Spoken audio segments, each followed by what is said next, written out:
I could not be happier that South Carolina won that football game against Texas A&M. Not because I dislike Texas A&M for any particular reason. Quite the contrary, as a matter of fact.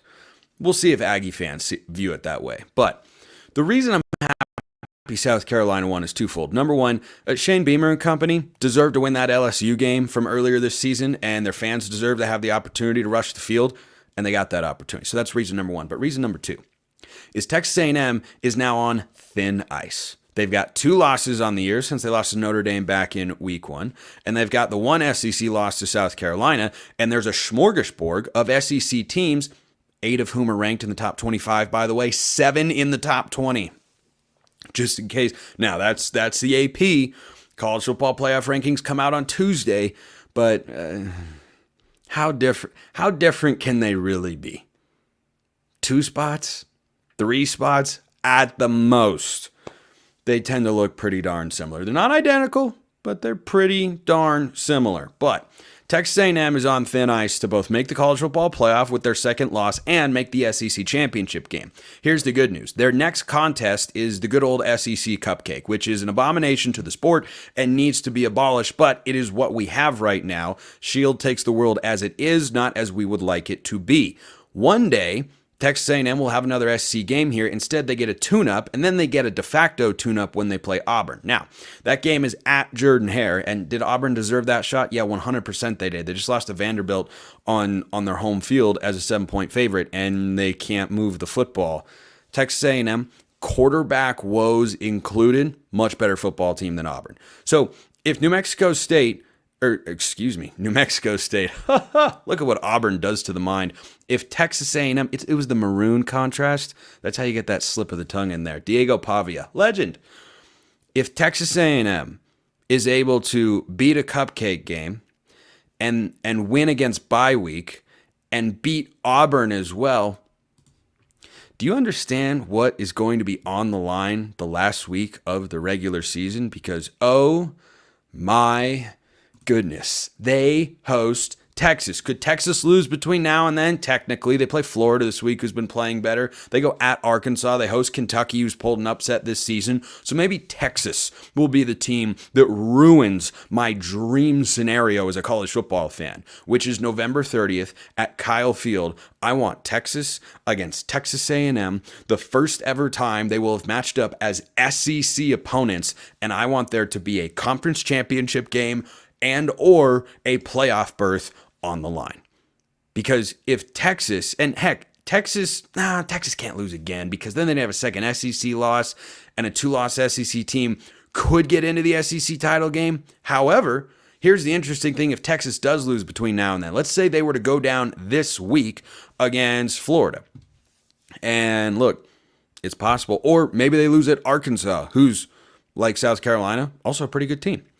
And that game is on the road in Fayetteville. So let's say they beat Florida and they were to lose to Arkansas. Texas would then be knocked down from the number 5 team in the country to around the number 12 team in the country. They'd get a little bit of that reputation back, but not much if they beat Kentucky at home. And then you would have a 9-2 Texas with a pair of SEC losses, and you would have potentially, ideally, a 9-2 Texas A&M team. For those that don't understand the nature of this particular rivalry, when you think about college football's best rivalry games, this one should be included. It hasn't been because Texas A&M left the Big 12 long ago, so these teams haven't played very much. But when you think about the best rivalries in college football, where does your mind go? I'll tell you where mine goes.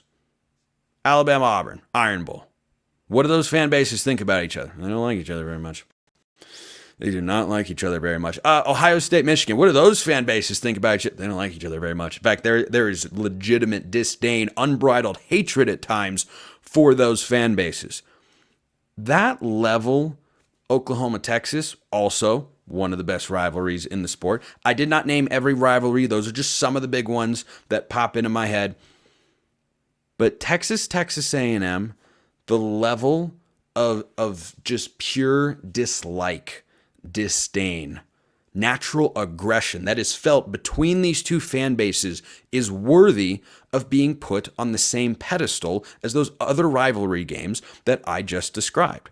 The reason that it's not, and it might not have popped into your head when I said, hey, why don't you think about the best rivalries in the sport, is they don't play very often. Well, now they can.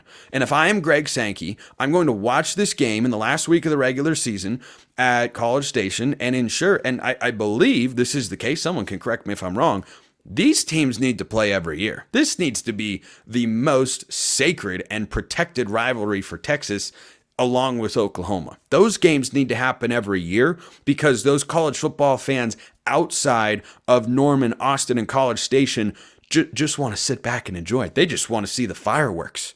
Like the Joker in The Dark Knight, we're going to miss the fireworks. Well, don't let us miss the fireworks.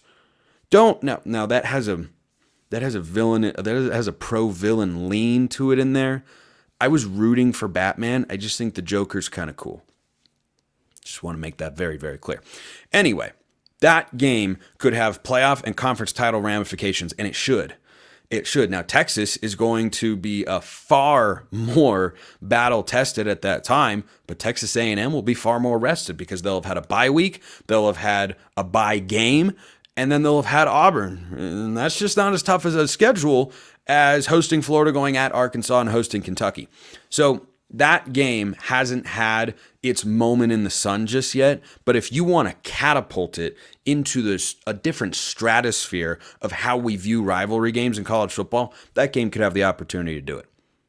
That game could absolutely have that chance. So that's why I'm glad Texas A&M lost, because I want it to be the thinnest of ice for both teams, because I'm still holding on to the regular season as much as I can. In the 4-team era, remember, Texas A&M would be out of the playoff already, but we have the 12 team, so they can still do that, and some people view that as a positive. That's fine. I'm not here to hash out that particular argument. What I am here to say is you will love watching Texas A&M as much as you love watching Alabama Auburn, or Ohio State Michigan, or Oregon Washington, or name the rivalry, wherever it is. Duke, North Carolina in basketball back in the day. That's a rivalry that I enjoy watching quite a bit. Doesn't feel the same.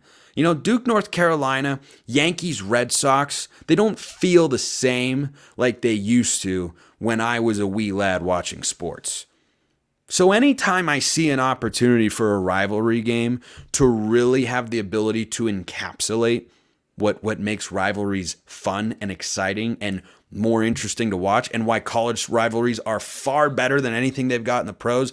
Yeah, Texas A&M, you've got all the ingredients there. So I hope Texas and Texas A&M win the rest of their games until they meet, and then let's cook. Let's absolutely cook. And if Texas wants to throw a loss in there to make it even more interesting, hey, I wouldn't be opposed. But either way, Texas A&M will be playing for its life in that game against Texas, and they better figure out how to throw the football, because the second half against South Carolina, yikes.